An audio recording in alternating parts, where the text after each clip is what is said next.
ఇప్పుడు 7 రోజులు అయిపోయింది, 1 వీక్ అయిపోయింది. యుద్ధంలోకి ఇప్పుడు రష్యా, దాని తర్వాత చైనా కూడా ఎంటర్ అవబోతున్నాయని చెప్తున్నారు. డైరెక్ట్గా అమెరికాలో ప్రముఖ పత్రిక వాషింగ్టన్ పోస్ట్ డైరెక్ట్గా రాసింది, రష్యా ఇరాన్కి హెల్ప్ చేస్తూ ఉంది అని చెప్పి. ఇది వాషింగ్టన్ పోస్ట్ 3 ఇంటెలిజెన్స్ ఏజెన్సీస్ నాకు చెప్పారని కూడా అంటుంది. కాకపోతే అఫీషియల్గా సిఐఏ కానీ, డిపార్ట్మెంట్ ఆఫ్ డిఫెన్స్ కానీ, అమెరికాకు సంబంధించి సెంట్కామ్ అంటే సెంట్రల్ కమాండ్, దాని ఆధ్వర్యంలోనే ఇప్పుడు యుద్ధం నడుస్తుంది. సెంట్రల్ కమాండ్కి సంబంధించిన అధికారులు కానీ ఎవరు కూడా అఫీషియల్గా చెప్పలేదు. కానీ వాషింగ్టన్ పోస్ట్ అయితే నాకు 3 ఇంటెలిజెన్స్ సోర్సెస్ నుంచి ఈ వార్త వచ్చిందని చెప్పి రాసింది. వాషింగ్టన్ పోస్ట్ ఏం చెప్పిందంటే, ఇరాన్కి ఇంటెల్ సపోర్ట్ అంటే ఏంటంటే, అది తెలియాలంటే నేను కొంత ముందుకెళ్ళి కొన్ని విషయాలు చెప్తాను. అంటే మామూలుగా అమెరికాకి ప్రపంచవ్యాప్తంగా 750 చోట్ల మిలిటరీ బేసెస్ ఉన్నాయి. అవును. ఈ గల్ఫ్లో మాత్రమే 19 మిలిటరీ బేసెస్ ఉన్నాయి. ఈ 19లో కూడా చాలా ఇంపార్టెంట్ చోట్ల బేస్ ఒక 8 ఉన్నాయి, అవి పర్మనెంట్ బేసెస్. ఈ 19 కాకుండా మొత్తం మిడిల్ ఈస్ట్లో ఉండే 27 బేసుల మీద ఇరాన్ అటాక్ చేయగలిగింది. ఇరాన్ అటాక్ చేయడమే కాకుండా వాటిని ఐని దెబ్బతీసింది. అంటే కంటి చూపుని కొట్టింది అని నిన్న కూడా నేను ఒక వీడియో చేస్తే చాలా మంది కూడా అదే అంటున్నారు. అంటే ఇరాన్ ఏం చేసిందంటే, ఫస్ట్ ఖతార్లో ఉండే ANFES B2B లాక్ 5 అని ఒక అర్లీ వార్నింగ్ రాడార్ సిస్టమ్ అంటారు. అవును, అర్లీ రాడార్ సిస్టమ్. అది వచ్చి 5000 కిలోమీటర్ల దూరంలో ఏమున్నా కూడా పసిగట్టగలుగుతుంది ఆ రాడార్ సిస్టమ్. దాని కాస్ట్ ఎంతో తెలుసా? ఇన్స్టాలేషన్ మొత్తం కాస్ట్ 9000 కోట్లు. అవును. దాన్ని ఇది కొట్టేసింది, ఒక డ్రోన్ తో కొట్టేసింది. నెంబర్ 1.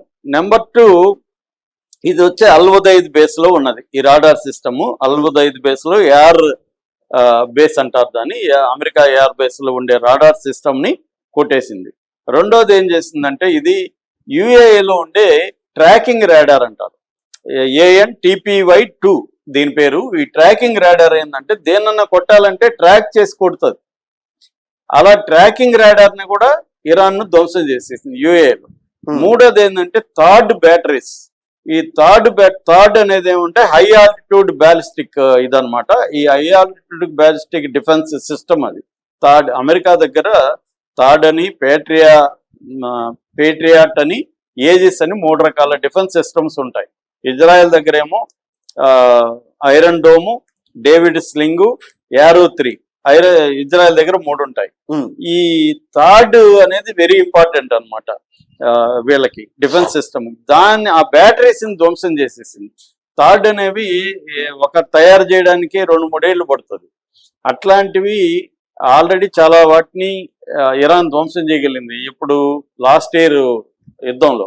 ఇప్పుడు ఇక్కడ ఉండే ఈ థర్డ్ ని కూడా కొట్టగలిగింది. అంటే ఫస్ట్ ఏం చేసింది, బ్లైండింగ్ ద సిస్టమ్ అంటారు. ముందు కంటి చూపుని radar warning, early warning radar ని కొట్టేసింది. అది కంటి చూపు పోయినట్టు. తర్వాత ఏం చేసింది, remove tangible ability tracking radar ని కొట్టేసింది. మూడోది డిస్ట్రాయ్ ఇంటర్సెప్టర్. అంటే వీళ్ళ మిసైల్స్ కానీ డ్రోన్స్ కానీ వెళ్తుంటే దాన్ని దెబ్బకొట్టే థర్డ్ని ముందుగానే దెబ్బ కొట్టేసింది. ఈ మూడింటిని ఎలా అంత అక్యురేట్ గా కొట్టింది అంటే, 2 జరిగి ఉండాలి. ఒకటి, ఇరాన్ ఎప్పటి నుంచో గల్ఫ్ లో ఉండే అమెరికా బేసుల్ని మొత్తం స్టడీ చేసి ఉండాలి. అవును, లాంగ్ టర్మ్ స్టడీ అన్నా చేసి ఉండాలి. లేదు, ఇప్పటికిప్పుడు ఇరాన్ కి ఎవరో ఇంటెలిజెన్స్ సపోర్ట్ ఇవ్వాలి. ఎవరు ఇవ్వగలరు? శాటిలైట్ ఉన్న దేశాలే ఇవ్వగలరు. శాటిలైట్ లేని దేశాలు ఇవ్వలేవు. శాటిలైట్లు ఎవరి దగ్గర ఉన్నాయి? ఇరాన్ ఫ్రెండ్స్ ఎవరు? China, Russia. చైనా, రష్యానే ఇవ్వాలి. అది రష్యా ఇచ్చిందని ఇప్పుడు వాషింగ్టన్ పోస్ట్ చెప్తుంది. అంటే శాటిలైట్ ఉంటే ఎక్కడైనా ఆ శాటిలైట్ తిప్పగలిగితే, మనం ఇంగ్లీష్ సినిమాలో కొన్ని చూస్తాం, శాటిలైట్ వాళ్ళు అడవిలో తిప్పితే అడవిలో మొత్తం కనబడుతుంటారు, అడవిలో పోయే వాళ్ళందరూ శాటిలైట్ ద్వారా. ఎవరిని కొట్టాలన్నా కొట్టేయచ్చు వాళ్ళు. అలాంటివి హాలీవుడ్ సినిమాల్లో చాలా ఉంటాయి.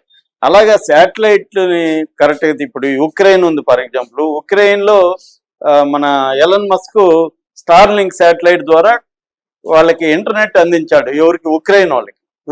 ఎందుకంటే వాళ్ళ దగ్గర శాటిలైట్ ఉంది, ఇంటర్నెట్ లేకుండా ఇప్పుడు యుద్ధాలు చేయలేరు. యుద్ధాలు చేయాలంటే గైడెన్స్ సిస్టమ్ ఉండాలి, ఇంటర్నెట్ ఉండాలి. ఆ ఇంటర్నెట్ ఎవరు ప్రొవైడ్ చేశారు? ఉక్రెయిన్ కి స్టార్లింక్ కూడా చేశాడు. ఇరాన్ లో కూడా లాస్ట్ డిసెంబర్ లో అల్లర్లు జరిగినప్పుడు ఇరాన్ ప్రభుత్వం ఇంటర్నెట్ ఆపేసింది.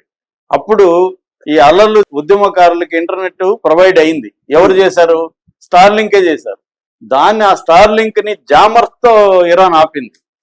ఇదంతా కూడా ఒక సైబర్ వార్ఫేర్. మనం స్టార్ వార్స్ సినిమాలో చూసినట్టే ఉంటది ఇదంతా.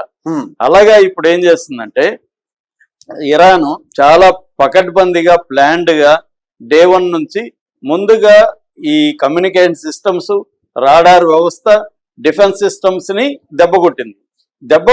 ఎలా కొట్ట అనేది ఇప్పుడు అందరికి ఆశ్చర్యం. సో ఇరాన్ కొట్టగలిగిందంటే ఇరాన్ కి సపోర్ట్ అవుతుంది, అది రష్యా చేసింది అనేది ఇప్పుడు అంటున్నారు.